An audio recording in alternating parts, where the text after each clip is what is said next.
Welcome to the Economist in Your Ear podcast. Have you ever considered if what looks like a clear win in global trade might actually be setting up a much bigger, more subtle loss down the line? Today, we're unpacking a fascinating piece from The Economist, alongside some crucial background insights, to critically examine the current state of global trade under this rapidly evolving tariff regime.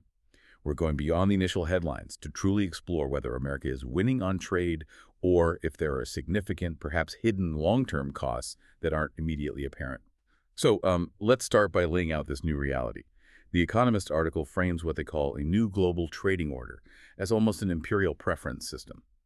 We've seen President Trump sign orders imposing reciprocal tariffs, meaning, they match what other countries impose on us or aim to, with rates soaring from 10% to 41% on numerous trading partners. For example, Canada now faces a 35% duty, India 25%, Taiwan 20%, and Brazil a hefty 50%. This isn't just a slight adjustment to the status quo, is it? No, not at all. These are major shifts. And what's the immediate tangible impact we've seen? The Yale Budget Lab reports that the average U.S. statutory tariff is projected to hit 18% by August 7th. 18%? Yeah, that's a level we haven't witnessed since the 1930s. Yeah. And the financial markets certainly reacted on August 1st, right? Wall Street selling off, the S&P 500 experiencing its worst day since May. Those are real tremors. Absolutely. And what's truly striking here isn't just the numbers, but the way the narrative around them is being shaped. On the surface, the story seems to be that America is unequivocally winning. Right. Trading partners appear to be caving, accepting these levies, and in some cases even investing more in the U.S. Just look at the latest figures. July tariff collections hit $28 billion. Wow. Yeah, that puts fiscal year 2025 on track for an astounding $300 billion in tariff revenue. From that perspective, it sounds like a triumph, a huge, almost effortless influx of cash for the Treasury, doesn't it? Or, well, it's certainly presented that way. It certainly presents that picture. $300 billion is a massive number. But you're suggesting there's a deeper story there, beyond just the headline revenue. Absolutely. If we zoom out and connect this to the bigger picture, this tariff cash that might thrill the Treasury actually functions as the largest one-year tax hike since 1993. Since 93? Yes, it directly strains real household income. So while it's revenue for the government, it's not free money extracted from foreign nations. It primarily comes from the pockets of American consumers and businesses. That's a crucial shift in perspective. That's a powerful reframing. So if it looks like America is winning, what's the economist's core counterargument? Where do they see these hidden costs and potential pitfalls? Well, the article makes a very strong case that America is winning only in appearance, setting up what it calls a Pyrrhic victory. The Pyrrhic victory, win the battle, lose the war kind of thing. Exactly. Think of Paris of Epirus, who won against the Romans but suffered such heavy losses that he famously said, "One more such victory and I am undone." The Economist applies this idea to trade. Their primary claim is that these tariffs disproportionately hit U.S. consumers and businesses. The Economist, and they cite analysis from Goldman Sachs here, states that fully 4/5, or 80%, of tariff costs so far have been absorbed by American firms and consumers. 80%. 80%. This pass-through isn't theoretical, it's very real. Goldman's ongoing analysis still puts the burden on consumers and firms at around 70–80%, even with some foreign price cuts, which we can talk about. Okay. Consider companies like Ford or GM, for example. They reported paying $800 million and $1.1 billion in tariff costs, respectively, in just the second quarter alone. Just Q2. Wow. Right. These aren't just abstract numbers. They directly impact the bottom line of major American companies, and by extension, the prices you, the consumer, end up paying for everything from cars to clothes. So it's not really a foreign entity footing the bill, but rather the American wallet. That makes sense with what we just discussed about the tax hike. What else does the Economist point to as a hidden cost? Their second major point is that the current economic calm we might be experiencing is, well, potentially an illusion. An illusion. How so? The article suggests this calm is largely due to two factors: significant stockpiling by companies before the tariffs fully kicked in, which simply delays the pain, and an extraordinary boom in AI-based capital spending. The AI factor. Right. The implication here is that the true economic drag of these tariffs hasn't fully materialized yet because these other powerful forces are masking it. It's like a calm before a potential storm. So a delayed reckoning then. And their third point dives into the broader implications for the global trading system, doesn't it? Precisely. The Economist argues that this new imperial preference system fundamentally erodes the long-standing rules-based global trade order. They highlight that bilateral haggling and, frankly, the whims of presidential policy are replacing the multilateral system that has governed global trade for decades. So less predictability, more deal-making country by country. Exactly. This raises a critical question about the future of global commerce. We're seeing a clear switch from most favored nation, or MFN status, which historically meant all trade partners were treated equally, to bespoke, individualized deals based on specific relationships or leverage. And we've seen the consequences. China, for instance, recently launched its first WTO case over these very issues. But here's the critical part. The World Trade Organization's appellate body, which is essentially its highest court for trade disputes, is currently paralyzed. Right, it can't really function. It can't hear new cases or issue binding rulings, which effectively means there's no functioning global referee to resolve these disputes, neutering enforcement. This fragmentation isn't just theoretical, it's actively reshaping how countries interact on trade right now. Okay, this is where the picture starts to get really nuanced. While The Economist makes a compelling and, well-reasoned case, are there areas where its framing might need a challenge? Or where fresh evidence adds a different, perhaps more optimistic perspective? Because often, these big economic narratives are far more complex than they first appear. Absolutely, and it's important to look at those. We need to consider some counterpoints that add essential nuance to the picture The Economist paints. For instance, the idea that tariffs don't hurt sellers much is, I think, too simplistic. Okay, why?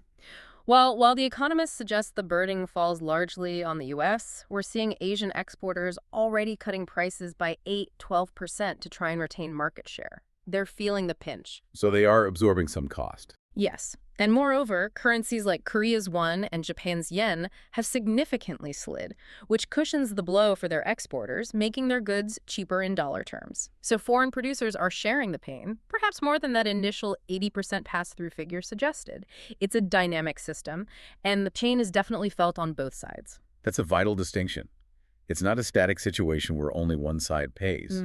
What about the stock market's reaction? The Economist suggests the calm is an illusion, but is that entirely true? That's another crucial point. Is stock market calm truly a mirage? Yes, the S&P 500 had a notable slide on August 1st, but the S&P 500 ETF, SPY, a popular way to track the index, is still up a substantial 19% year-to-date, even after that drop. 19% is pretty strong. It is, and this performance is actually stronger than the post-tax cut rally of 2018.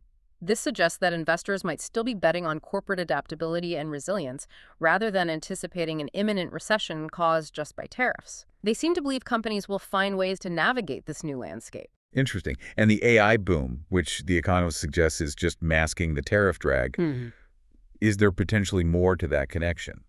Yes, I think there certainly is. The Economist implies the AI boom is merely a separate, unrelated, positive force offsetting tariffs. However, the very push for reshoring, bringing manufacturing back to the U.S., which is incentivized by these tariffs, is actually feeding the AI hardware build-out. How so? Companies like Micron, TSMC Arizona, Samsung Texas, they're investing heavily in U.S. manufacturing facilities, partly driven by these new trade dynamics and incentives. Some of this substantial capital expenditure may be directly tariff-induced, rather than a completely separate, independent, offsetting force. It's not just masking, it's potentially influencing the direction of investment in domestic growth. So the tariffs might be unintentionally accelerating other strategic investments here in the U.S. That's a fascinating ripple effect. And finally, the idea that reciprocal rate chaos is uniquely Trumpian. How does that hold up when you look globally? Right. The article might suggest this is purely a unilateral move by the U.S., but the fragmentation of global trade is clearly becoming mutual. It's not just the U.S. acting alone. What are others doing? The EU, India, China, they've responded with their own measures. We're seeing carbon border levies, digital services, taxes, various export controls. So it's not just one actor stirring the pot. It's a global shift towards more fragmented and, yes, reciprocal protectionism. This is a worldwide trend now, not just a U.S. phenomenon. Okay, so as we pull back and look at the larger economic and geopolitical landscape, what does all this mean for the bigger picture? What are some crucial implications that maybe the article didn't fully explore or that emerge when we connect these dots? This leads us to consider some really profound ripple effects, things that extend far beyond immediate trade balances. One major concern is that the dollar's privilege, its dominance as the world's reserve currency and primary invoicing currency for trade, could be at risk. How seriously at risk? Well, think about it. If trading partners increasingly use dollars merely to re-export goods through low tariff hubs, essentially making the dollar a tool for tariff evasion, the incentive to actually invoice trade in dollars could gradually fade over time. We're already seeing China, for instance, actively pushing for RMB-settled side deals. It's slow, perhaps, but it could significantly erode the dollar's long-standing dominance. That would be a seismic shift indeed, if the dollar's fundamental role were to diminish. What else are we looking at down the line? Long-term effects. Then there are what we can call long-tail supply shocks. We're already witnessing semiconductor and electric vehicle supply chains redesigning themselves around these new 10 to 41% tariff bans. That sounds expensive. It is. Think about the massive complexity and investment involved. Once these intricate multinational supply chains are rerouted to avoid high tariffs, they become incredibly expensive and difficult to reverse. This locks in inefficiencies for years, maybe decades, even if tariffs eventually fall.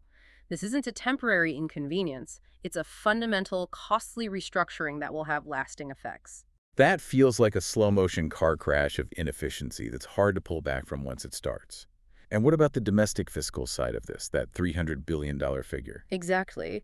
And we can't ignore the fiscal politics at play here. A potential $300 billion per year in tariff cash could become incredibly addictive as a pay-for in future budget fights. A new source of revenue that politicians won't want to give up. Precisely. Imagine lawmakers facing a deficit and having this massive, seemingly stable revenue stream. This could make it even harder to roll back these protectionist policies than The Economist predicts, because the revenue becomes a perceived necessity, a stable income source for the Treasury, making it politically very difficult to relinquish, regardless of the broader economic costs. Okay, so for you, our listener, who might be running an import-dependent business, maybe an investor trying to navigate these volatile markets, or simply someone trying to understand what this means for the global economy and your own finances, what are the most important takeaways from all these converging ideas? What should you be thinking about right now? Okay, let's break it down. For import-dependent U.S. small and medium-sized enterprises, or SMEs, I would strongly advise considering accelerating friendshoring your supply chains. Friendshoring meaning moving production to allies. Yes, moving production or sourcing to allied or geographically closer nations like Mexico and Morocco. There's a critical grace period ending October 1st before potential 40% transshipment penalties could bite, so the clock is ticking on that opportunity to adapt your strategy.